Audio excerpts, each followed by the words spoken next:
Bien, nous allons prier avant de commencer. J'espère que vous voyez mon écran, ça doit être tout blanc actuellement. Nous allons parler de la prophétie aujourd'hui et nous allons parcourir certaines prophéties bien connues de l'Ancien Testament.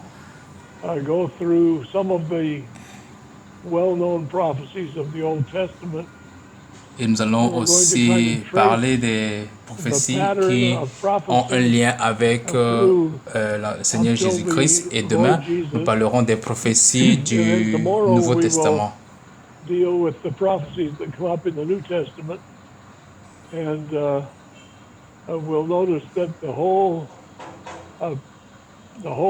Et nous allons aussi aborder les prophéties qui parlent du retour de Jésus-Christ. Mais avant tout cela, nous allons prier. Père, nous venons devant toi au nom du Seigneur Jésus-Christ aujourd'hui.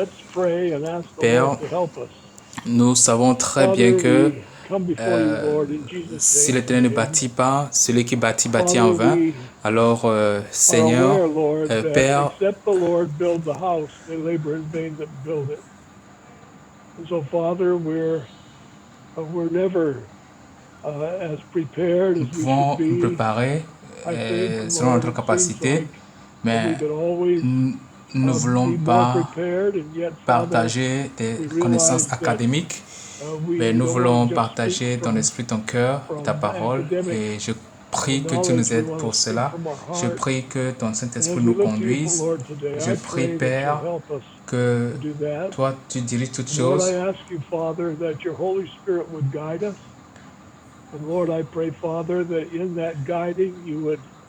Comme tu as dit, que tu nous conduis, nous, à ne pas entrer dans la tentation et préserve-nous de toute erreur, protège-nous, que ta volonté à travers ta parole soit révélée. Aujourd'hui, Père, aujourd'hui nous allons parler de la prophétie. Je te demande que tu nous conduises et tu nous permettes à travers tout ce que nous avons préparé que ton cœur soit révélé au nom du Seigneur Jésus-Christ. Amen.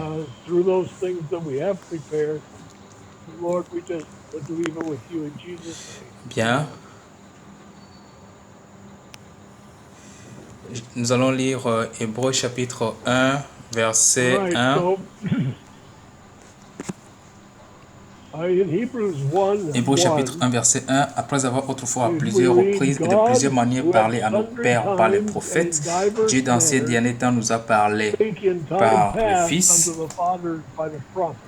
qu'il a établi héritier de toutes choses, par lequel il a aussi créé le monde. Donc, nous parlons d'abord de comment Dieu, autrefois, à plusieurs reprises, de plusieurs manières, a parlé à nos pères par les prophètes. Donc,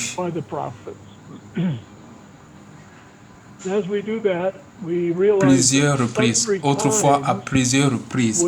Donc ça veut dire que à plusieurs reprises dans des situations différentes à travers l'histoire d'Israël, Dieu a parlé. Et nous voyons dans Amos chapitre 3 verset 7 qu'il est écrit que le Seigneur, justement le Seigneur, Dieu ne fait rien sans l'avoir révélé à ses serviteurs les prophètes. Donc Dieu ne fait rien par surprise. Il le dit d'avance. Tout ce qu'il doit faire, il le dit d'avance pour que personne ne donne les excuses. Dans Ésaïe 46, verset 9, nous lisons « Souvenez-vous de ces choses qui s'est passé dès le temps ancien, car je suis Dieu et il n'y a point d'autre. Je suis Dieu et nul n'est semblable à moi. J'annonce dès le commencement ce qui doit arriver et longtemps d'avance ce qui n'est pas encore accompli. Je dis mes arrêts subsisteront et j'exécuterai toute ma volonté. » Donc, je voudrais que vous fassiez attention à cette parole. Dieu dit, je suis Dieu. J'annonce dès le commencement ce qui doit arriver. Donc, dès le début, Dieu a dit ce qu'il va faire. God has declared everything he's going to do all the way to the end. Dès les temps anciens, même des choses qui n'étaient pas encore, Dieu l'avait déjà prédit. Et il dit, mes arrêts subsisteront et j'exécuterai toute ma volonté. Et c'est sur ça que nous basons la foi. La foi est basée sur les propos immuables de Dieu. Ce qu'il déclare, il l'exécute. Et c'est ça la foi. La foi, ce n'est pas se demander est-ce que Dieu va le faire ou pas. Non. Ésaïe 48, verset 3. Dès longtemps, j'ai fait les premières prédictions. Elles sont sorties de ma bouche. Je les ai publiées. Soudain, j'ai agi et elles se sont accomplies.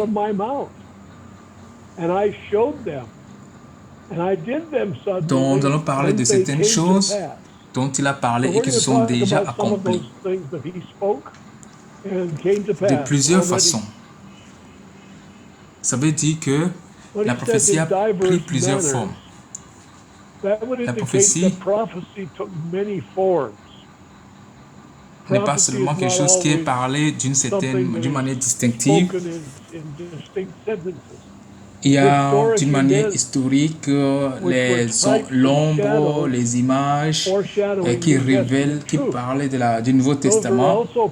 Par exemple, les fêtes en Israël, nous savons qu'il y a 5 grandes fêtes en Israël. Nous avons la Pâque, qui est la première fête dans l'histoire, dans l'année d'Israël. Et cela représente la mort, le Seigneur Jésus-Christ qui va mourir pour nous. Et la deuxième fête, c'est la fête des prémices. La fête des prémices, c'est les premiers fruits qui sont agités devant l'Éternel et qui représentent la résurrection de Jésus-Christ. Donc, après la Pâque, on a la résurrection et on a la fête des semaines, la troisième fête. La fête des semaines, c'est 49 jours, 7 sabbats sur 7. Et lorsque nous pensons à la fête des semaines, le nom du Nouveau Testament de cette fête, c'est la Pentecôte.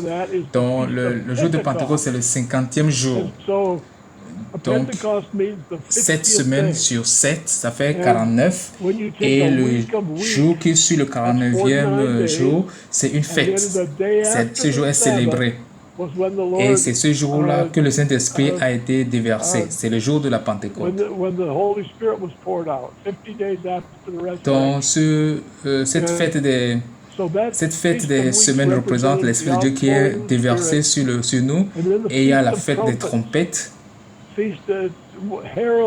La fête des trompettes, cela représente l'annonce du retour de Jésus-Christ, les trompettes. Et à la fin, la fête des tabernacles. La fête des tabernacles représente son royaume qui sera établi lorsqu'il reviendra avec son Église. Donc ces cinq fêtes représentent 5 moments clés dans la vie de Jésus-Christ. La mort, la résurrection, l'avènement de son esprit, il déverse son esprit, les trompettes qui annonceront sa venue et le tabernacle qui est l'union avec son Église. Donc cela représente tout le temps, la répartition du temps. Donc bien que donc les enfants d'Israël, donc ça aussi, ces fêtes sont aussi prophétiques. Donc c'est pour cela que la prophétie n'est pas seulement d'une seule façon. Il y a le tabernacle dans le désert. Lorsqu'ils sont sortis d'Israël, ils ont bâti un tabernacle dans le désert. Et chaque partie du tabernacle représente quelque chose de Jésus-Christ et ses œuvres. Je crois que nous en avons déjà parlé. Nous avons déjà parlé du tabernacle. Et nous allons probablement en parler, mais nous allons laisser ça d'abord de côté. Donc tout ce qui était dit sur le tabernacle, c'est prophétique, ça parle de Jésus-Christ. Et par exemple, lorsque nous allons dans Psaume, Psaume chapitre 2 est aussi prophétique.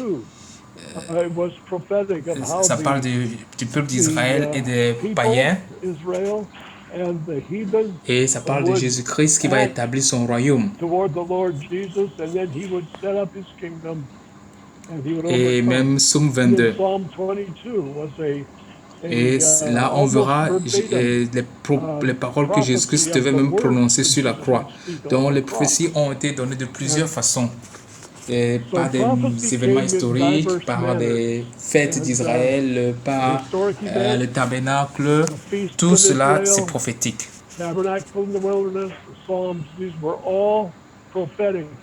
Maintenant, quand nous on parle de prophétie, on pense généralement aux paroles annoncées, prononcées par des prophètes. Et j'ai nommé quelques prophètes ici. Il y a le prophète Ésaïe, Jérémie, Ézéchiel, Daniel, Joël, Zacharie, etc. Donc il y a des prophètes. Et toutes ces prophéties sont à propos de Jésus-Christ. Donc, lorsque vous ouvrez votre Bible, vous comprenez que tout ce qui est dans la Bible désigne Jésus-Christ. Ça parle de sa venue et son sacrifice.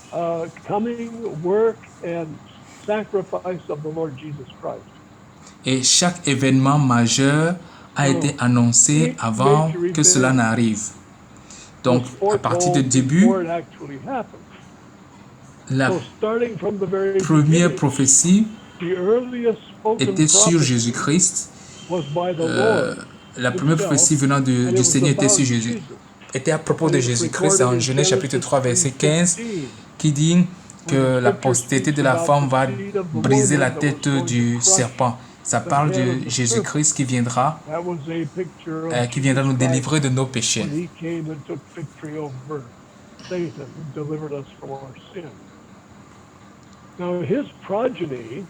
Et la postérité d'Abraham, la terre de Canaan, donc il sera de la postérité d'Abraham et il sera né sur la terre de Canaan. Cela, on peut le voir dans Genèse chapitre 13 à partir du verset 14. Et l'Éternel dit à Abraham, après que Lot se soit séparé de lui, j'ai surligné après que Lot se soit séparé de lui. Dieu avait dit à Abraham de lever ses yeux maintenant. Lève les yeux et dis-lui où tu es, regarde vers le nord et le midi, vers l'orient, l'occident, car le pays que tu vois, je te le donnerai à toi et à ta postérité pour toujours. Et on peut se poser la question sur la terre, ou bien plutôt le pays. Est-ce que c'est le pays qu'Israël occupe maintenant? Dieu a promis à Abraham qu'il donnera ce pays à Abraham et à sa postérité pour toujours. Et il dit à Abraham, regarde, est-ce que tu peux compter la poussière de la terre? C'est comme ça ta postérité sera comptée. Et je parcours le pays dans sa longueur, sa largeur, quand je te le donnerai. Ça, c'est une promesse qu'il va lui donner ce pays.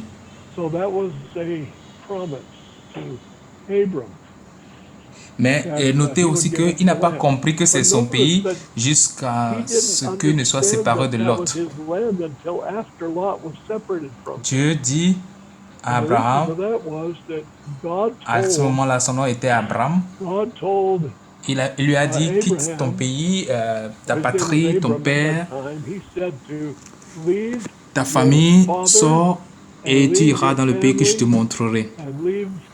Abraham n'a pas obéi exactement. Il est dit qu'Abraham a pris Lot avec lui. Lot étant son neveu. Alors, ils sont partis. Après, ils sont allés en Égypte. Ils sont revenus. Ils sont devenus prospères et ils étaient obligés de se séparer. Donc, Lot est allé du côté du sud, du côté de la mer Morte. C'était un pays qui lui semblait bon. Donc, ils se sont séparés. Alors, c'est après cela que Dieu lui a dit, maintenant lève les yeux et dis-lui et regarde vers le nord et le midi, vers l'Orient et l'Occident. Tout ce que tu vois, je te le donnerai.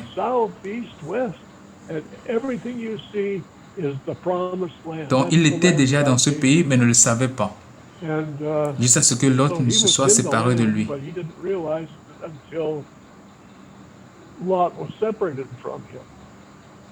Et ce pays lui a été donné jusqu'à aujourd'hui. Genèse 17, verset 7. J'établirai mon alliance entre moi et toi et tes descendants après toi, selon leur génération. Ce sera une alliance perpétuelle en vertu de laquelle je serai ton Dieu et celui de ta postérité. Donc, ce pays qui est disputé aujourd'hui ne devrait pas l'être parce que ce pays appartient à Abraham. Je donnerai à tes descendants après toi le pays que tu habites comme étranger, tout le pays de Canaan en possession perpétuelle, et je serai leur Dieu.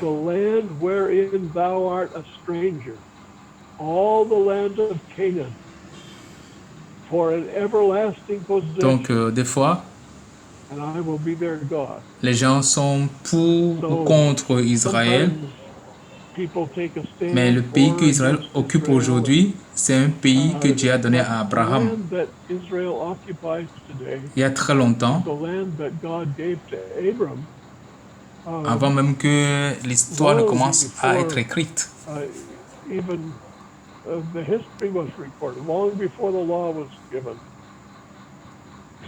Et au moment même où Abraham n'avait pas encore d'enfant et que sa femme fut encore stérile, Dieu lui a promis une postérité innombrable venant de lui.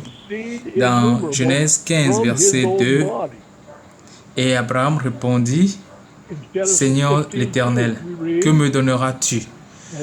Je m'en vais sans enfant. Et l'héritier de ma maison, c'est Eliezer de Damas. Damas, c'est un Syrien. Et Abraham dit, voici, tu ne m'as pas donné de postérité. Et celui qui est né dans ma maison sera mon héritier. Donc c'est un serviteur qui sera mon héritier. Alors la parole de l'Éternel lui fut adressée ainsi, ce n'est pas lui qui sera ton héritier, mais c'est celui qui sortira de tes entrailles qui sera ton héritier. Souvenez-vous que Abraham était vieux.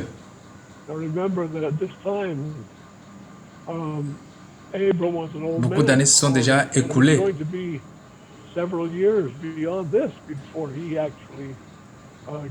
Et après l'avoir conduit dehors, il dit, regarde vers le ciel et compte les étoiles, si tu peux les compter. Et il lui dit, telle sera ta postérité.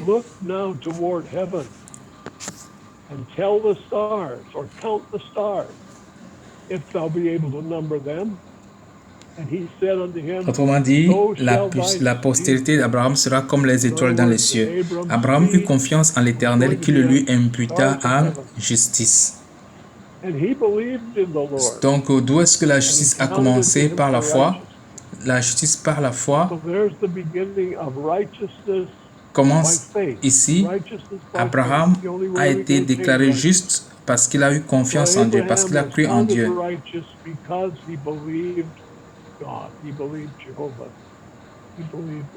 Maintenant, Dieu dit à Abraham qu'un temps va passer avant l'occupation de la terre promise.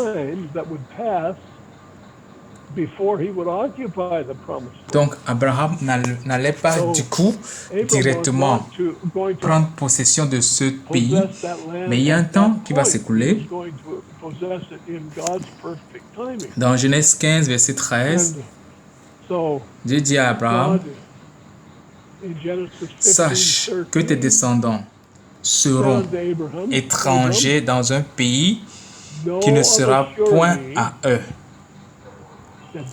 Ils y seront asservis et on les opprimera pendant 400 ans. 400 ans, c'est long. Mais c'est sûr que, comme Dieu l'a dit,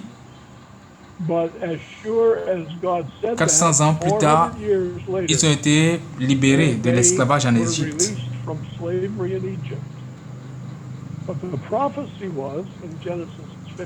Donc, Dieu est en train de dire à Abraham que ce qui est sûr, c'est que ta postérité, qui est Israël, parce que ça commence à partir de Jacob, dont le nom a été changé en Israël, le petit-fils, Jacob, le petit-fils d'Abraham. Dieu lui dit, ta postérité sera en esclavage dans un pays étranger, qui est l'Égypte, et ils seront asservis et opprimés pendant 400 ans. Mais je jugerai la nation à laquelle ils seront asservis, et ils sortiront ensuite avec de grandes richesses.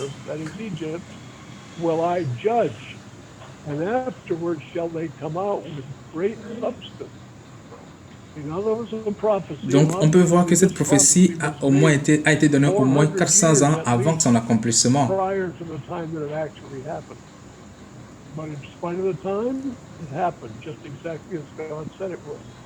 Toi, tu iras en paix vers tes pères. Tu seras enterré après une heureuse vieillesse. À la 4e génération, ils reviendront ici, car l'iniquité des Amoréens n'est pas encore à son comble.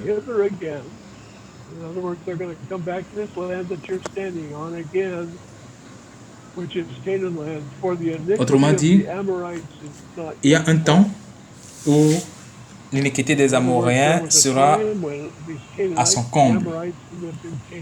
Et quand ce sera à son comble, tu vas les juger et les chasser et donner le pays à Israël.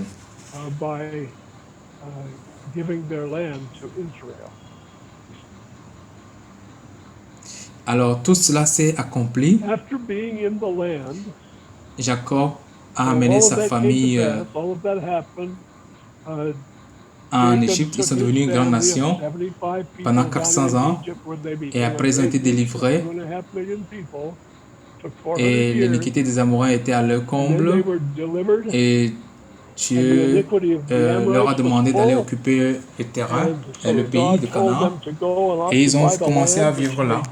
Ils y ont vécu pendant 1400 ans. Ils ont vécu là pendant 1400 ans et se rebellant continuellement contre Jéhovah. À la fin, Dieu les a envoyés en captivité.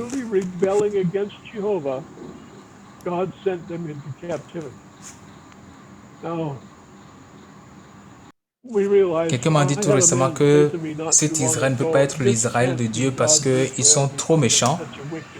Mais vous devez vous rappeler que Israël a toujours été un peuple méchant et rebelle. Même quand Dieu les a conduits dans le pays de Canaan, ils y ont vécu pendant 1400 ans, mais pendant ce temps, ils ont toujours été rebelles et se sont levés contre Dieu. Finalement, Dieu les a envoyés en captivité. Mais il ne les a pas envoyés en captivité sans les prévenir à travers Jérémie.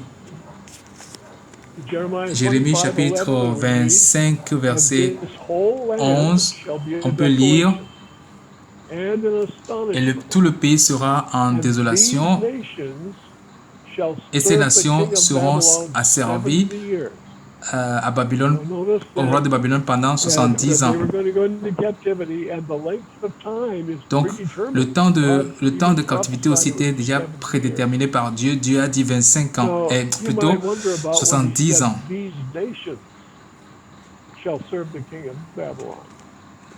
Dans Ésaïe 23, verset 15, nous lisons ceci.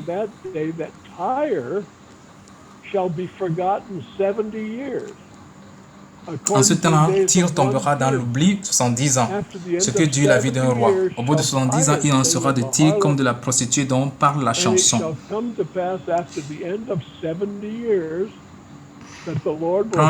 Au bout de 70 ans, l'Éternel visitera Tyr et elle retournera à son salaire impur. Elle se prostituera à tous les royaumes de la terre sur la face du monde. Donc lorsque Babylone est venue et a pris Israël en captivité, ce n'était pas seulement Juda qui a été pris en captivité, mais aussi Tyr, c'est-à-dire d'autres pays qui étaient à la frontière d'Israël. Eux aussi ont été pris en captivité. Les Philistins,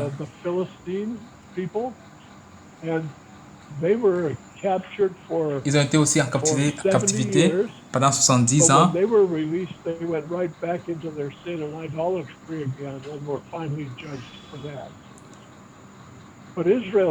Israël, après 70 ans, est rentré, est revenu. Et lorsque les 70 ans seront accomplis, je vais punir le roi de Babylone et sa nation à cause de leur iniquité. Je punirai les Chaldéens et j'en ferai une ruine éternelle. Alors, c'est ce qui s'est passé exactement. Babylone a pris Israël en captivité.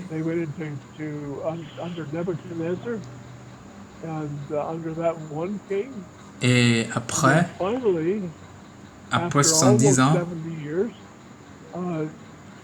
mais les Mèdes et les Perses ont conquis Babylone. Et pendant que les enfants d'Israël étaient encore captifs, le roi de Perse est arrivé, a conquis Babylone, et Babylone a été punie. Et cela s'est passé exactement comme cela a été prophétisé. Comme Jérémie a prophétisé le début de la captivité, Ésaïe a prophétisé la fin de la captivité et il a nommé le roi Cyrus de Perse. Et là, c'est intéressant. Ésaïe a prophétisé sur Cyrus. Et sa prophétie, il a prophétisé 100 ans, au moins 100 ans avant la naissance de Cyrus.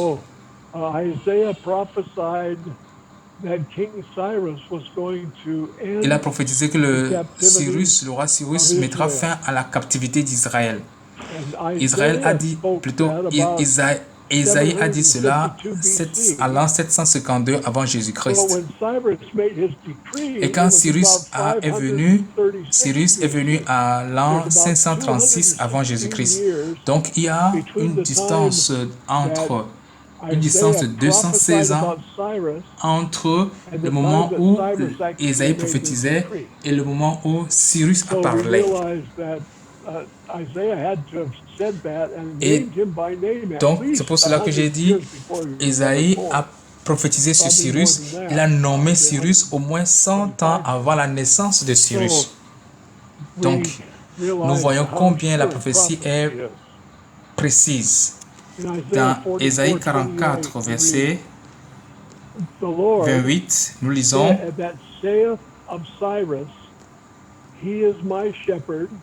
Je dis de Cyrus, il est mon berger, et il accomplira toute ma volonté. Il dira de Jérusalem qu'elle soit rebâtie, et du temple qu'il soit fondé.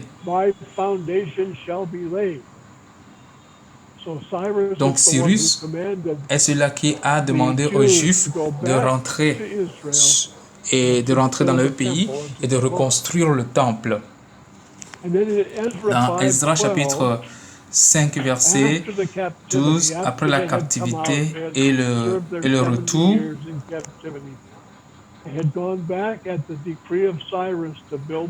Esdras 5, verset 12, mais après que nos pères eurent hérité le Dieu des cieux, il les livra entre les mains de Nebuchadnezzar, roi de Babylone, le Chaldéen, qui détruisit cette maison et emmenant le peuple captif à Babylone. who destroyed this house and Toutefois, carried the verset people 13, away into toutefois, Babylon. la première année de Cyrus, roi de Babylone, In le the roi first Cyrus year of donna Cyrus, l'ordre the de king of rebâtir cette Babylon, maison de Dieu. the same King Cyrus made a decree to build this house of God. Donc, So il y there a was the prophecy une prophétie that went forth, and it was sur la fulfilled captivité qui s'est because they came accomplie into the land and they et une did prophétie build the house. sur la fin de la captivité. Now, in Donc, the pendant la captivity, captivité, the les royaumes kingdoms were ont été united unis et délivrés and de delivered l'idolâtrie. from idolatry. You know, just in case Peut-être some of que you vous ne are saviez not pas, really well aware of pour ceux qui ne connaissent pas Israel's bien l'histoire history, d'Israël, maybe you haven't read the Old Testament si vous lisez thoroughly, l'Ancien Testament, vous allez voir cela. but Dans l'Ancien in the Testament, Old Testament, le roi King Salomon, vous Solomon, you connaissez know très that bien name ce nom, well, je I'm suis sure. sûr. Le roi King Salomon Solomon a led conduit Israël dans Israel into l'idolâtrie. idolatry. Et comme And as a conséquence, consequence, when he il a had a eu un son, fils whose appelé name was Roboam. Rehoboam, then uh, God Dieu a judged jugé la nation the nation, and Rehoboam made a terrible blunder, et Roboam which a pris une divided the terrible nation. décision qui a divisé le When royaume. Solomon was the king, he Il a put heavy taxes chargé on le people. peuple. And when Salomon a Solomon fait died, charger there le was peuple one de of his beaucoup de servants taxes, called beaucoup de Jeroboam, fardeaux pesants. Alors, who lorsque kind of led Roboam an est devenu, uprising. When they est came to venu au the new trône, king, Rehoboam, euh, Solomon's son, Jéroboam, qui and était they un said, serviteur the de hand of your Salomon, qui s'est father was rebellé very contre heavy Salomon, upon us. Our et le taxes were peuple sont very venus voir high. Roboam, lui ont And dit, if you would ton père a mis un fardeau just pesant sur nous, lighten that si tu burden, peux nous l'alléger, nous we'll allons te serve you servir forever. toute notre vie. So Alors Roboam est Rehoboam parti had gone voir and les aînés, les consulted with vieux the pour old demander men who conseil had counseled et Solomon, his ils lui ont father, dit, and oui, they le said, peuple a raison, Rehoboam is fais ce que le right. peuple te You do what demande. the people said. Réduis les You lower taxes, their taxes, réduis les take away charges this heavy et le burden, peuple te servira and the people toute will ta vie. serve you all your life. Et And so Roboam a dit, ok, Rehoboam said, je vais demander une well, deuxième let me get opinion, a je second vais aller opinion. demander So aux he jeunes. went to the young Il men est parti voir les jeunes avec who qui had il a been raised été up with élevé him. et il a demandé aux And jeunes, he vous said to pensez them, comment? what do you think? The people want to me Et to les jeunes ont lighten the dit, load. And the young men non, non, non, said, non, tu es le roi. no, you're the king. Dis-leur que Tell them that your ton petit little doigt est finger plus will grand be que les crooked reins de in ton your père. father's Donc, loin. je In other vais words, I'm going to make your load plutôt heavier. vous ajouter plus de charges. And so when the people came back to hear what Rehoboam Alors, had Roboam decided, he told them a dit au peuple qu'il a that he had décidé decided to go with de the young suivre men's counsel. le conseil des jeunes. So Il he a increased the augmenté burden les on charges, les Israel. fardeaux. Alors, So Jéroboam s'est Jeroboam rebellé led the rebellion, and et il est 10 parti of the avec 10 12 tribus. tribes followed Le Jeroboam, royaume a and été they divisé. divided the kingdom. Donc, 10 tribus So 10 tribes avec constituted Jéroboam the northern forment le royaume du kingdom, Nord. and Et 2 tribes, Juda et Judah and Benjamin, Benjamin, deux tribus, stayed sont with restés avec Rehoboam Roboam and et forment le royaume constituted du the Sud. southern kingdom. So Donc now maintenant, there il y a were deux royaumes. 2 kingdoms. And Dans le royaume du the Nord northern kingdom est went entré into rapidement dans idolatry and l'idolâtrie stayed in idolatry completely for all those et years. finalement, And Dieu finally, a envoyé le God roi sent the d'Assyrie king of Assyria pour to the northern kingdom attaquer le royaume du Nord and et took les them amener en captive. captivité. Le And royaume du the Sud southern a kingdom continué continued jusqu'au until temps the time of the du roi de Babylone, Babylonian captivity, sur une période which de was 125 125 years ans. later. So the northern kingdom was taken away into Le captivity royaume du Nord a été d'abord pris en by the captivité par les Assyrians, Assyriens et c'est and 125 ans 125 years plus later, tard the que le royaume southern kingdom was du taken Sud into a été captivity by the pris en Babylonians. captivité par les Babyloniens. And so there was a Donc, divided kingdom for le royaume a été divisé pendant years. plusieurs Israel was années 2 nations, et and ils ont they were all été idolatrous. Judah had several revivals, but in Ils ont été general, they idolâtres, also même went le for royaume du Sud. idolatry. So, when both of these kingdoms were captured and taken into captivity, Et il y a certains enseignants qui enseignent que les 10 tribus sont des tribus perdues. Certainement, vous avez entendu parler de ça. Mais ils n'étaient pas perdus. Ils étaient en captivité en Assyrie. Et lorsque les Babyloniens ont conquis la Syrie, les 10 tribus étaient déjà en captivité dans ce pays-là. Et maintenant, les Babyloniens vont ajouter à ces 10 tribus les 2 tribus du sud pour les rassembler dans la captivité. Et de cette captivité, ils ne sont plus entrés dans l'idolâtrie. Donc, à travers la captivité, le royaume a été uni et délivré de l'idolâtrie, se préparant à recevoir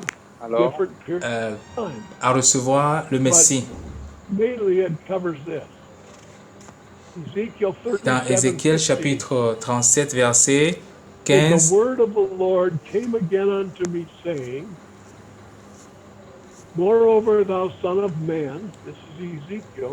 Ézéchiel 37, verset 15, la parole de l'Éternel me fit adresser en ces mots: et toi, fils de l'homme, prends une pièce de bois et écris dessus pour Juda et pour les enfants d'Israël qui lui sont associés. Prends une autre pièce de bois et écris dessus pour Joseph, bois d'Éphraïm et de toute la maison qui lui est associée. Rapproche-les l'une et l'autre pour en former une seule pièce, en sorte qu'elles soient unies dans ta main.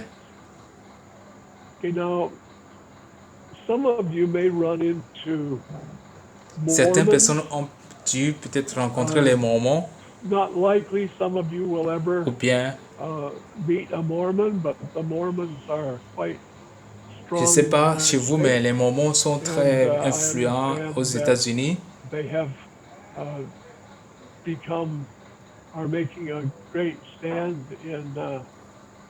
Et je crois qu'on peut les retrouver aussi en Afrique et en Australie. Si les Mormons vous visitent, ils vous montreront ce passage pour vous dire que ces 2 bois représentent la Bible et le livre des Mormons.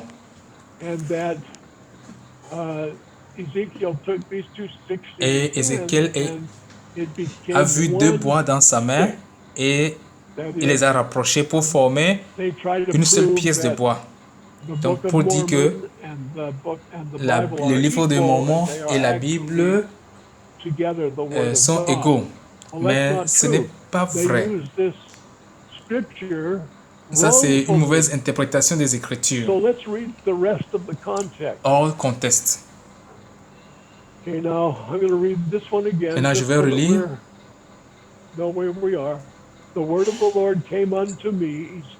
La parole de l'Éternel me fut adressée en ces mots: et toi, fils de l'homme, prends une pièce de bois et écris dessus pour Juda, c'est-à-dire le royaume du sud. Prends une autre pièce de bois et écris dessus pour Joseph.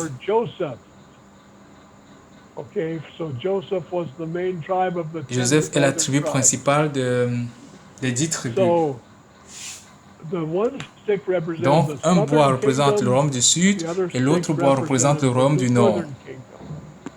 Alors il dit: rapproche-les l'une et l'autre pour en former une seule pièce, en sorte qu'elles soient unies dans ta main. C'est un miracle. Et lorsque les enfants d'Israël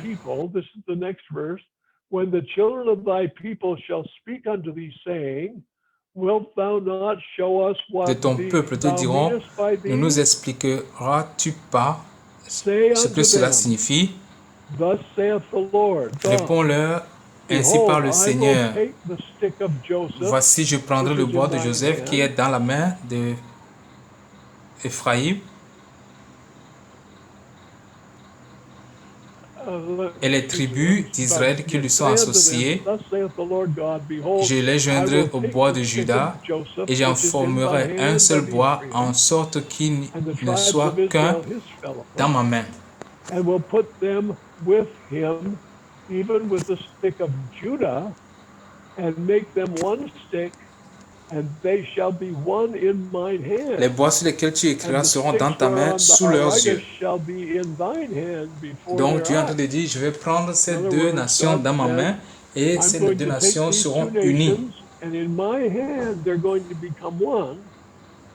And in verse 20, the les bois sur lesquels tu écriras seront dans ta main sous leurs yeux. Et tu leur diras, ainsi parle le Seigneur l'Éternel, voici je prendrai les enfants d'Israël du milieu des nations où ils sont allés, je les rassemblerai de toutes parts et je les ramènerai dans leur pays. Je ferai d'eux une seule nation dans le pays, dans les montagnes d'Israël, et ils auront tous un même roi. Ils ne formeront plus deux nations et ne seront plus divisés en deux royaumes. C'est ce qui s'est passé lorsque Israël a été divisé. Dieu les a envoyés en captivité. Et il a fait d'eux une nation, il les a fait revenir ensemble. Donc en captivité, ils ont été délivrés de l'idolâtrie, ils ont formé un royaume, ils sont revenus sur le pays, ils sont revenus en Israël, dans le pays de Canaan, pour accueillir le Messie. Donc, Jésus-Christ devant être né en Israël, ils doivent rentrer dans leur pays. Et ils sont rentrés dans leur pays pendant plus de 400 ans. Depuis le retour en captivité jusqu'à l'arrivée, la naissance de Jésus-Christ, on a une période de 400 ans où aucune écriture biblique n'a été faite, rien n'a été écrit jusqu'à l'accomplissement des prophéties.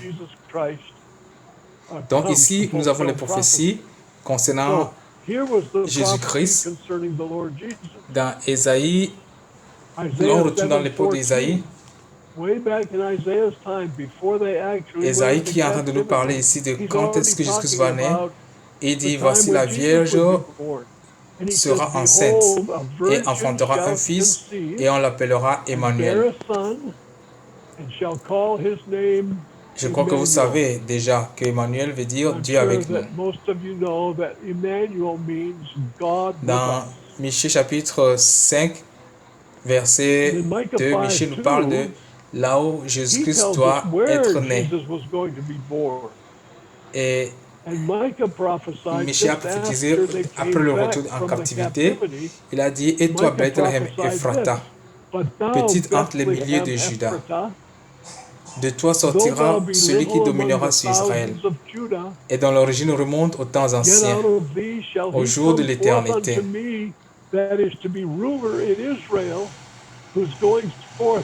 Bethléem Ephrata. Donc c'est comme Bethléem, la ville, et Ephrata, la province. Petite entre les milliers de Juda, de toi sortira pour moi celui qui dominera sur Israël, et dont l'origine remonte au temps ancien.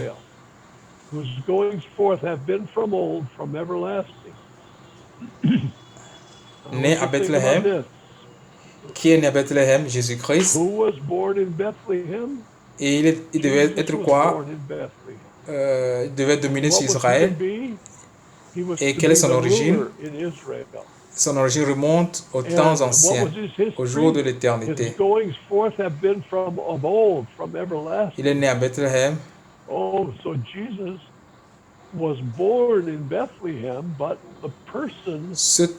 Cet homme dont le corps est né à Bethléem remonte aux temps anciens, au jour de l'éternité. Ésaïe 9, verset 6 dit, un fils nous est né, un enfant nous est né, un fils nous est donné. And his name shall be called Wonderful, Counselor, the Mighty God, the Everlasting Father, the Prince Et la domination reposera sur son épaule, on l'appellera admirable conseiller, Dieu puissant et Père éternel, Prince de la paix. Donner à l'empire de l'accroissement et une paix sans fin au trône de David et à son royaume. L'affermir, le soutenir par le droit, par la justice, dès maintenant et à toujours. Voilà ce que fera le zèle de l'Éternel des armées. Il y a des endroits que j'ai soulignés, j'ai mis en gras. Quand un enfant nous est né, un fils nous est donné. Un enfant nous est né, un fils nous est donné, ce n'est pas une redondance. Quand il dit un enfant nous est né, c'est la naissance d'un enfant, de Jésus-Christ, sa naissance physique. Et quand il dit un fils nous est donné, le fils c'est déjà un enfant mature qui est donné pour le sacrifice. Donc, dans Ésaïe 9, 6, nous voyons déjà qu'on parle de la naissance de Jésus et aussi Jésus qui sera sacrifié. Un enfant nous est né et un fils nous est donné. Et la domination sera sur son épaule. Donc, déjà, nous voyons l'idée de la résurrection. Il sera sacrifié, mais la domination sera sur son épaule. On l'appellera admirable, conseiller, Dieu puissant, Père éternel, Prince de la paix, qui est Jésus. Il est admirable, conseiller, Dieu puissant, Père éternel, Prince de la paix.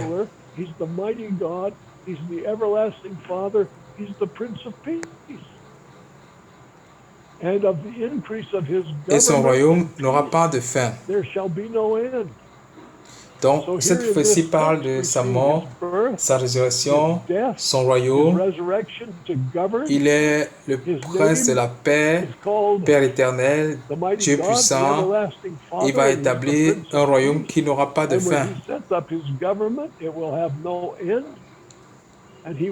Il sera sur le trône de David.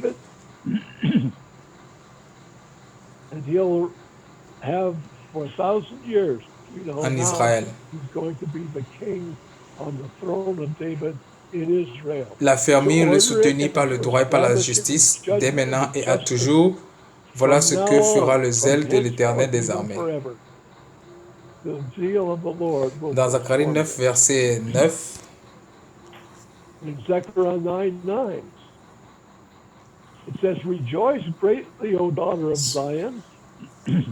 souvenez-vous que cette prophétie a été écrite 400 ans avant la naissance de Jésus-Christ.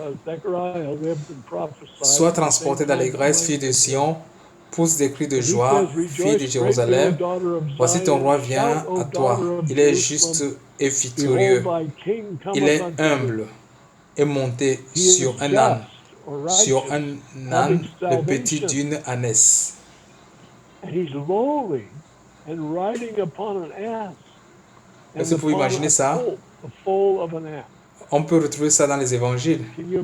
Jésus-Christ sur son chemin pour aller à Jérusalem. Quand il était au niveau de Jéricho, il a demandé un âne et il est monté dessus pour aller à Jérusalem. Les gens criaient Hosanna. Celui qui vient au nom du Seigneur. Jésus est arrivé comme un roi monté sur un âne. Et voici ton roi vient. Et eux, ils l'ont arrêté, ils l'ont crucifié. Il est Il est le sacrifice, il est aussi le roi après sa résurrection. Nous allons finir avec Ésaïe 53.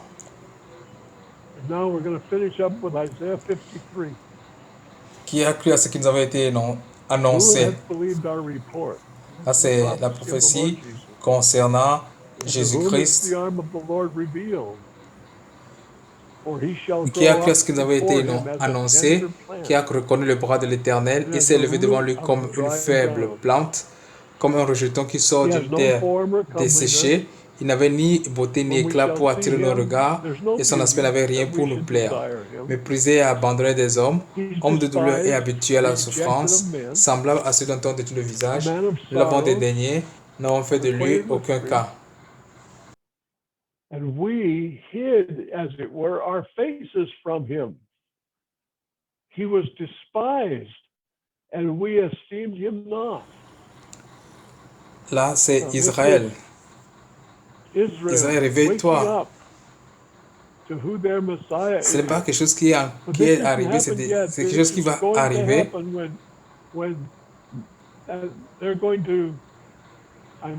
Un jour, vous allez voici ce que Jésus va faire et voici comment vous devez reconnaître Jésus-Christ. Mais au moment où crucifié Jésus-Christ, ils ne l'ont pas reconnu.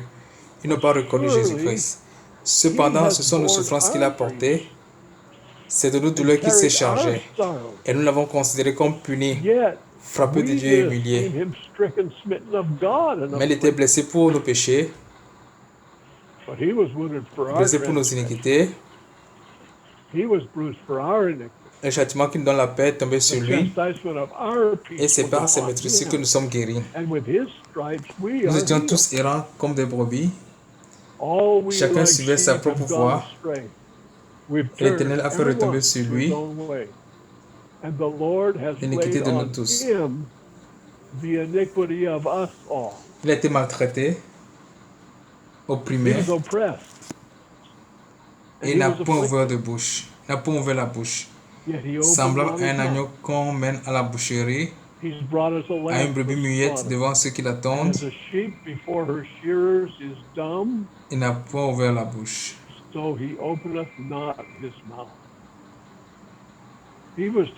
Il a été enlevé par l'angoisse et le châtiment parmi ceux de sa génération qui a cru qu'il était retranché de la terre des vivants et frappé pour les péchés de mon peuple. On a mis son sépulcre parmi les méchants, son tombeau avec le riche, quoiqu'il n'eût point commis de violence et qu'il n'y eut point de fraude dans sa bouche. He had done no violence, neither was any deceit found in his mouth. Il a plu à l'Éternel de le briser par la souffrance, après avoir livré sa vie en sacrifice pour le péché. Il verra une postérité et prolongera ses jours. Et l'œuvre de l'Éternel prospérera entre ses mains.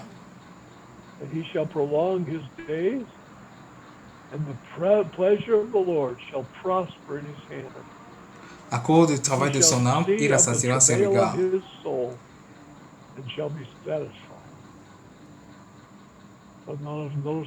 Donc, Jésus-Christ est le rejeton de David, d'Isaïe. Il n'a rien de spécial. Il n'y a pas une beauté qu'on peut désirer.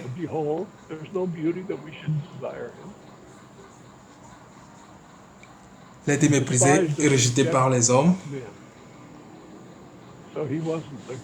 Il était un homme de douleur, méprisé.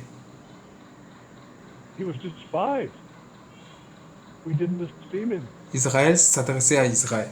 Isaïe s'adressait à Israël. Et il dit, cependant, c'est nos souffrances qu'il a portées. C'est de nos douleurs qu'il s'est chargé et nous l'avons considéré comme puni et frappé de Dieu. Mais il était blessé pour nos péchés, brisé pour nos iniquités. Le châtiment qui nous donne la paix est tombé sur lui.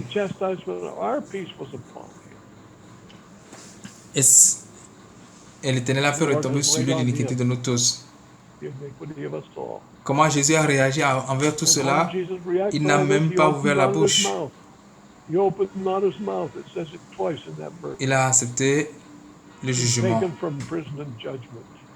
There was no real judgment. Et parce que le châtiment de mon parce que le péché de mon peuple a été sur lui. Il a été frappé pour le péché de mon peuple. Et il a plu à l'Éternel de le briser par la souffrance. Donc, toutes ces prophéties sont données en détail jusqu'à ce point. Et ces prophéties se sont accomplies.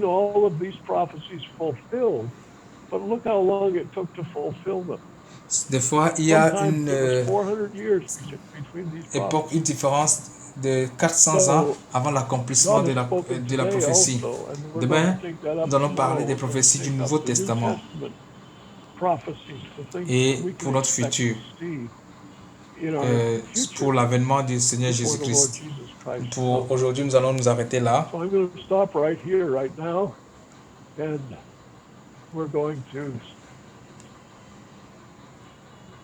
Il y a un verset ici que nous n'avons pas encore lu. Par sa connaissance, mon serviteur juste justifiera beaucoup d'hommes et se chargera de leurs iniquités. C'est pourquoi je lui donnerai sa part avec les grands. Il partagera le butin avec les puissants, parce qu'il s'est livré lui-même à la mort et qu'il a été mis au nombre des malfaiteurs, parce qu'il a porté les péchés de beaucoup d'hommes et qu'il a intercédé pour les coupables. Donc, ce n'est pas forcément toutes les prophéties, mais ces prophéties quand même révèlent Jésus-Christ. Nous allons nous arrêter là et nous allons prendre les questions, essayer d'être court parce que demain nous aurons une longue session.